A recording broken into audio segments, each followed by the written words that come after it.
You are live. Okay, great, thank you.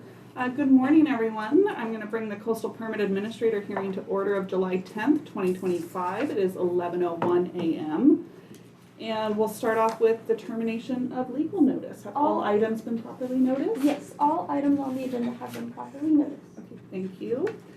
So moving into our regular calendar, we have a continued case from our hearing on June 26, 2025, which is CDP 2024-0040 for California Department of Transportation. And this is regarding the Gualala Downtown Streetscape Enhancement Project.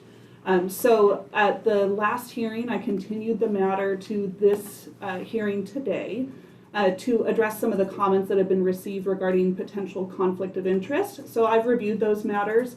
I have no concerns with my ability to continue to hear this item and to make a decision on this item. Also at the last meeting, I did close the public hearing. I do not plan to reopen the public hearing at today's meeting, meaning that we will not hear any additional public comment today. So with all of that said, I've reviewed the staff report, the staff memorandum prepared, the public comments submitted, and deliberated both between the last meeting and this meeting today. And I am going to approve the project subject to the findings and conditions as modified, recommended by staff in their memo of June 26, 2025. And hold on one moment. Just make sure I get my right language here. Julia, may I ask a question? Hold on, let me finish my action. As well as to, I'm sorry, it's just taking a moment to load here, as well as adopt the negative declaration that has been prepared for this project. So with that, the project is approved. For those of you in the room, there are two various appeal periods with this project. There is both the 10-day appeal period with the local Board of Supervisors, and then there is followed by that a 10 business day appeal period with the California Coastal Commission. And if you have any questions regarding those processes, Liam is an excellent contact to reach out to, the project coordinator. And otherwise, roughly about 30 days from today is when the project would be finalized and the applicant would be able to move forward with the project. So, okay. Can I have one question? You said that June 26th staff findings, is that in a separate document? No, it's the memorandum that was prepared for June 26, 2025 that was posted to the public website and made available. And it had an additional finding as well as a condition of approval. All right, thank you. Yes, one more question and then I'm going to move to the next item on the agenda. In the process of posting comments that you have posted online, that Planning and Building posted online, they've duplicated them at least once. So all the comments that you might read through are duplicated in that particular document again. And I don't know whether that makes it look better or worse, but it's a comment. Yeah, that's not substantive because I've reviewed all the comments, whether they were duplicates or not. I've read them all. So thank you all for being here today. If those of you don't want to stay for the remainder of our agenda, you can certainly exit out the door as well. Otherwise, you're welcome to stay for the rest of our agenda. Do you have an agenda? Can I take a quick look? Thank you, Julia. So moving on to our next item on the agenda, which is case B 2024-0031 for owner applicant Roger and Janice Moore. Agent is Forrest Francis, and our staff planner is Marco Rodriguez. May I have your presentation, please? Yes, good morning and thank you, Coastal Permit Administrator. Project Planner Marco Rodriguez here. As detailed in the staff report, the project request is a coastal boundary line adjustment to reconfigure the boundaries between two existing lots. Lot 1, which is assessor parcel number 017-14046, will increase from approximately 5.52 acres to 7.13 acres. Lot 2, assessor parcel number 017-14047, will decrease from approximately 11.51 acres to 10.04 acres. The subject parcels are located in the coastal zone 1 mile southeast of Fort Bragg, lying north of Simpson Lane off of Hare Creek Terrace, 1,000 feet north of its intersection with Simpson Lane. located at 18651 and 18675 Hare Creek Terrace. The general plan land use classification and zoning district is rural residential 5-acre minimum. The proposed reconfigured lots conform to the rural residential 5-acre minimum, general plan classification and zoning district. The project was referred to applicable agencies on February 26, 2025, and as of today, there are no noteworthy responses. The project is exempt from the California Environmental Quality Act pursuant to Section 15305A for a minor lot line adjustment not resulting in the creation of any new parcels. Staff prepared a memorandum to revise Condition 1, which for the record now states, this action shall become final on the 11th day following the decision unless an appeal is filed pursuant to Section 20.544.015 of the Mendocino County Code. The permit shall become effective after the 10 working day appeal period to the Coastal Commission. Shall become effective after the 10 working day appeal period to the Coastal Commission has expired and no appeal has been filed with the Coastal Commission. The boundary line adjustment shall expire and become null and void at the expiration of 2 years after the effective date. No extensions shall be granted.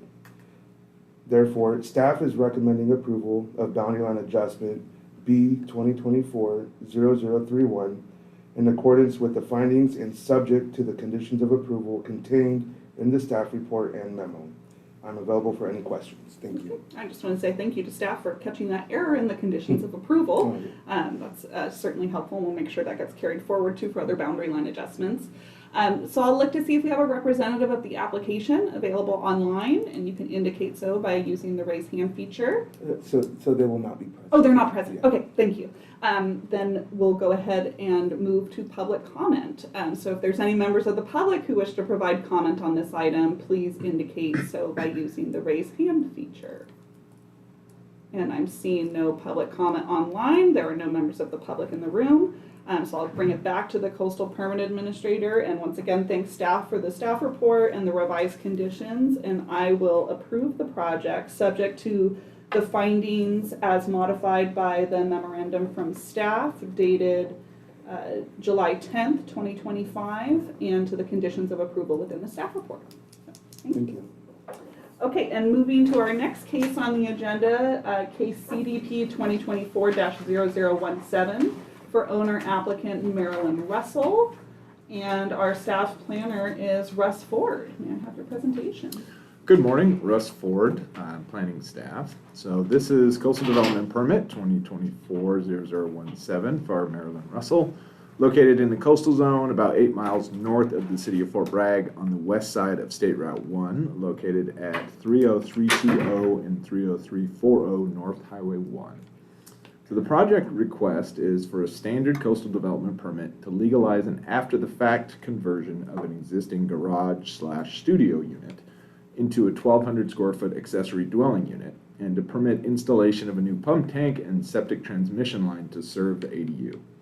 The existing garage is a 2-story structure that includes approximately 800 square feet of decks on the first and second floors, and was constructed around 1980. It was converted into a residential unit by a previous owner between the years 1984 and 1986 without the benefit of permits, and has been in use as a 2-bedroom ADU ever since.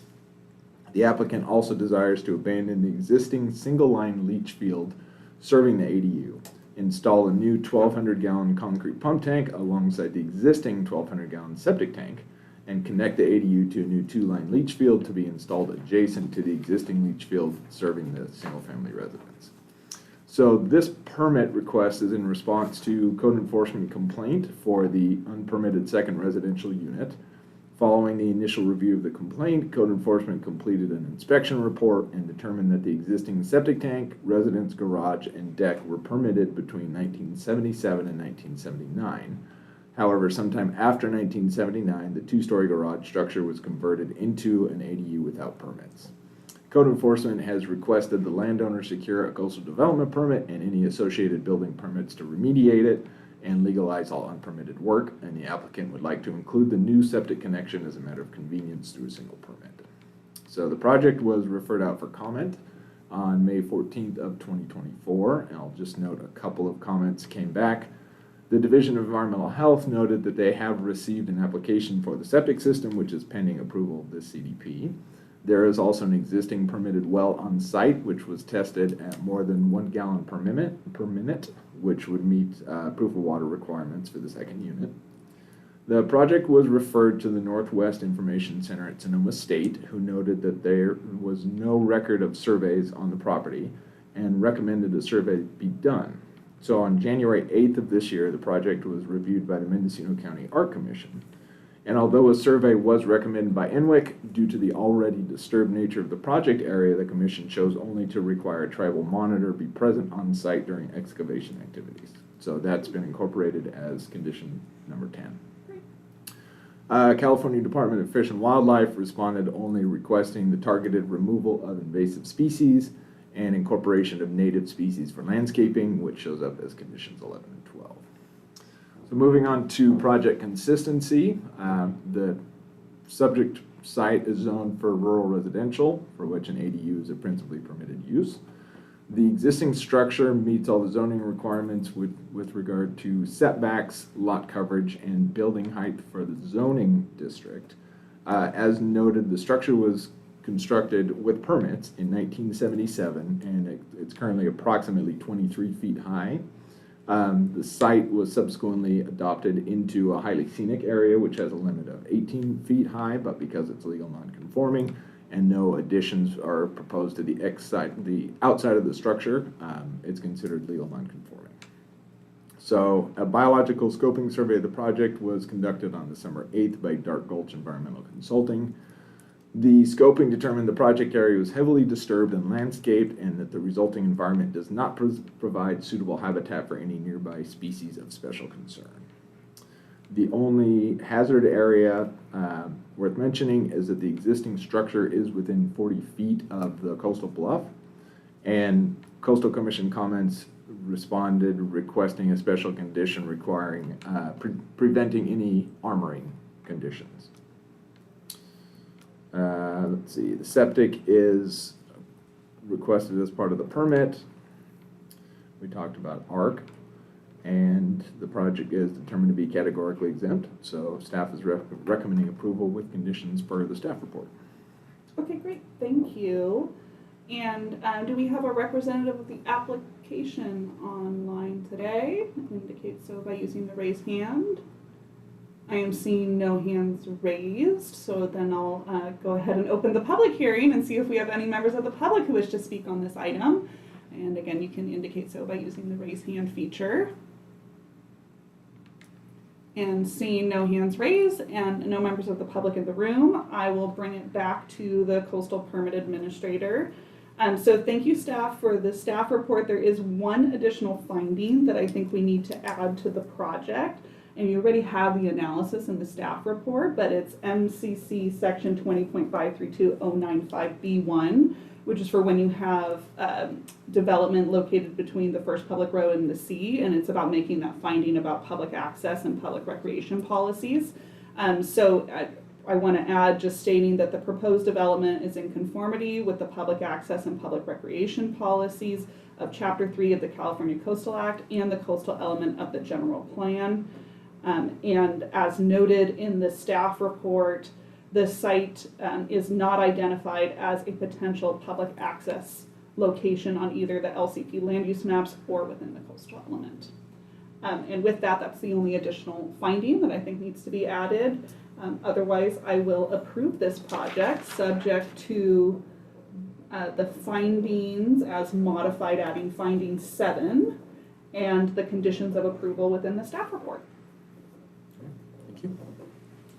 Okay, and our last item on the agenda is case CDP 2025-0004 for Marco and Natasha Innocenti, and I'm apologetic if I butchered that, and the agent Kelly Grimes. Staff planner is Liam Crowley. May I have your presentation? Yes, thank you. This is Liam. So this project primarily involves the enclosure of a deck and some interior remodeling.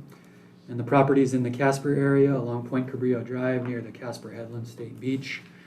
The property contains an existing residence with an attached garage, deck, patio, and driveway.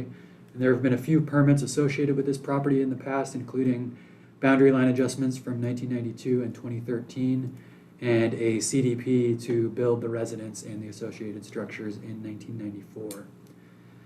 The application was referred out on March 12th, and we received a no comment response from the Sherwood Valley Band of Pomo Indians, the Environmental Health Division, and California Department of Fish and Wildlife. The Air Quality Management District did comment and noted that an asbestos renovation notification form must be submitted prior to construction, and that's been added as a recommended condition of approval. The Northwest Information Center noted that the project has a low potential for impacting archaeological resources and did not recommend further study. The project would not change the existing residential use or encroach upon any setbacks, and the residence was built on a slope, and the roof is stepped down to match that slope by about 10 inches. And the project would increase the height of the stepped down portion to match the overall roof ridge. And the site is within a highly scenic area, and the residence already exceeds the 18-foot height limit, and that's discussed in the staff report from the original 1994 CDP. However, the proposed development would not affect public views of the coast because the curve of Point Cabrillo Drive, the angle of views, and the topography of the site already prevent the ocean from being seen through this portion of the residence. A 50-foot riparian buffer was established as a condition of the previous 1992 boundary line adjustment, and the proposed development would remain outside of that buffer. No other impacts to the buffer or environmentally sensitive habitat areas would occur because the development would enclose an already disturbed area. No additional plumbing fixtures or bedrooms would be created, so the existing water and septic capacity is adequate to serve the development. And the proposed development has been determined to be exempt from CEQA. I did also prepare a memo because the applicant has requested a slight change to the original project description, which would add a cantilevered overhang to the north side of the residence. And there's a sketch attached to that memo that shows what that proposed modification is. In the memo discusses how the requested modification would not conflict with any LCP policies or zoning code requirements. And as such, I'm recommending that the project be approved in accordance with the amended findings in the memo and the conditions of approval in the staff report. And those amended findings just add additional language to include that modification into the project description. So that's all, and I'm available for any questions. Okay, great, thank you, and I'll just note for the record that I did read through that memo and I reviewed the elevation and floor plan of the proposed revision.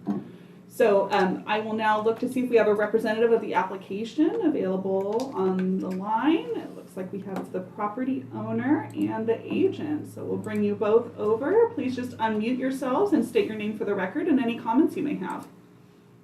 Marco Innocenti, property owner. And Natasha Innocenti. Great. And do you have any comments regarding the project? No, we appreciate you taking the time to review it. Yes, thank you for your time, and thank you, Liam, for your recommendation of approval. We appreciate it very much. Okay, great. And then we have the agent, Kelly Grimes, also. And Kelly, do you have any comments you wish to add? I don't really have anything to add. I just wanted to thank Liam for his thorough review and timely processing of our application. Once again, a fantastic job. Okay, great. Well, we always like to hear that.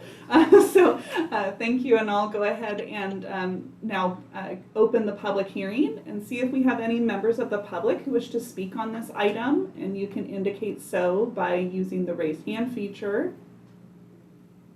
And I am not seeing any hands raised. We have no members of the public in the room, so I will bring it back to the Coastal Permit Administrator. And thank you, staff, for the detailed staff report and the thorough memo with the minor revisions that were proposed to the project. And I've reviewed all the materials, and I will approve this project subject to the findings as revised in the memorandum dated July 10th, 2025, and the conditions of approval as outlined in the staff report. Okay. All right, thank you very much. Thank you. Okay, so now moving to any matters from staff? Head shaking no. Okay. Any matters from the public? The Coastal Permit Administrator welcomes participation in meetings. This item is limited to matters under the jurisdiction of the Coastal Permit Administrator, which are not on the posted agenda, and items which have not already been considered by the Coastal Permit Administrator. No action will be taken. And if anyone wishes to speak under matters from the public, you can do so by using the raise hand feature. And I am seeing no hands raised. We have no members of the public in the room. So then I will go ahead and adjourn the Coastal Permit Administrator meeting at 11:22 a.m.